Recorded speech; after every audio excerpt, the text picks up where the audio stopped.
Éric Minardi, vous êtes né à Toulon, vous avez 63 ans, vous vivez en Polynésie depuis 1986. Est-ce que vous vous sentez polynésien aujourd'hui? En tout cas, de cœur, c'est certain. J'aime ce pays et j'ai envie de lui rendre ce qu'il m'a donné depuis le temps que je suis ici. Oui. En tant qu'entrepreneur, vous avez construit en Polynésie plus de 950 maisons individuelles, de nombreux bâtiments publics et militaires et embauché près de 2000 travailleurs. Vous en êtes fier? Ah, bien sûr, parce que je suis sorti de l'école, j'avais 16 ans. J'ai travaillé sur les chantiers et je suis arrivé en Polynésie, j'avais moins de 30 ans. Et aujourd'hui, j'ai quand même fait un beau parcours. Et oui, je suis fier et en plus, c'est grâce à la Polynésie que j'ai pu obtenir tous ces résultats. Vous avez été élu homme économique de l'année en 2000 par le magazine Polynésie Éco et vous avez fait la une du magazine métropolitain Entreprendre, un magazine tiré à 600 000 exemplaires. C'est quoi un entrepreneur, Éric Minardi? C'est quelqu'un qui prend des risques au départ. Et quand je vois le nombre d'entrepreneurs et de gens qui ont d'ailleurs pas mal réussi en Polynésie, ils viennent de tout horizon. Ils viennent d'Europe, ils viennent de Chine, ils viennent d'Australie, ils viennent... Et ce qui nous réunit, ce qui nous rassemble, c'est que lorsqu'on part sur un projet, mais souvent on y met d'abord notre argent, on s'investit, on prend des risques. C'est ça être un entrepreneur.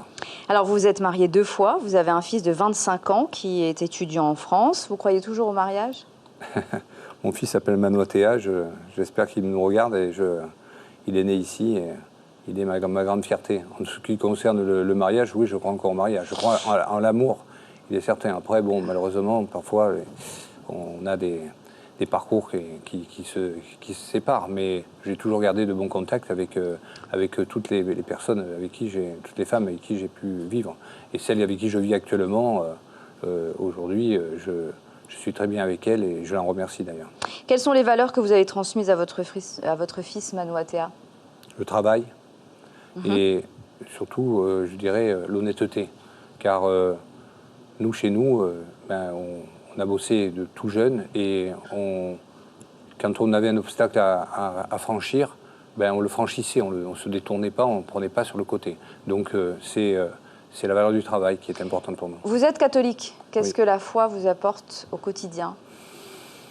À toutes les personnes que j'ai perdues et qui sont décédées, parfois, je m'adresse et ils me réconfortent. Je lève les yeux vers le ciel et puis parfois je me dis, tiens, peut-être qu'ils me regardent, peut-être qu'ils m'aident. Et je pense que sincèrement, j'ai eu beaucoup de chance dans ma vie et que j'ai été aidé, oui. Vous avez aussi rencontré le Dalai Lama. Qu'est-ce que vous avez retenu de cette rencontre? Une rencontre extraordinaire, quelqu'un de chaleureux, quelqu'un dont il émane vraiment un amour et une puissance vraiment très forte. Et j'en suis sorti, je ne suis pas sorti indemne de l'Inde. Un mois en Inde, dans le parcours que nous avons vécu avec des amis qui font partie des échanges himalayens, que je remercie et que je salue ce soir. Franchement, ça a été une aventure bouleversante. Alors, vous avez longtemps pratiqué le kayak, la boxe, thaï et autres sports de combat, mais c'est le rugby que vous préférez, un sport qui a des valeurs humaines assez fortes. Qu'est-ce qui vous plaît dans ce sport? En effet, je joue au rugby depuis l'âge de 8 ans. Je n'ai jamais été bon d'ailleurs. Je me dis toujours que je m'améliorerai peut-être un jour, mais bon, avec l'âge, ça ne risque pas. Mais c'est vrai que c'est un sport où, un peu comme dans l'entreprise, un peu comme dans la famille, tout le monde a sa place, tout le monde a son importance. Et je remercie d'ailleurs les Vieilles Pompes et le Central Sport avec qui j'ai joué pendant des années, parce qu'on a fait des voyages extraordinaires grâce à eux. Vous venez de le dire, vous avez joué avec les Vieilles Pompes. On va vous voir faire un haka tout de suite. C'est bien aussi la troisième mi-temps au rugby, c'est pas un mythe? Non, c'est pas un mythe, non. C'est ça. Là, je vois mon coach Jean-Claude Mathieu, qui partage pas mes idées politiques, mais qui a un cœur gros comme ça et qui voilà, tous mes copains sont là derrière et merci de me montrer cette image parce qu'elle me rappelle de très très bons souvenirs. Eh bien, on va rester là-dessus, Éric Minardi. L'heure est venue de nous séparer.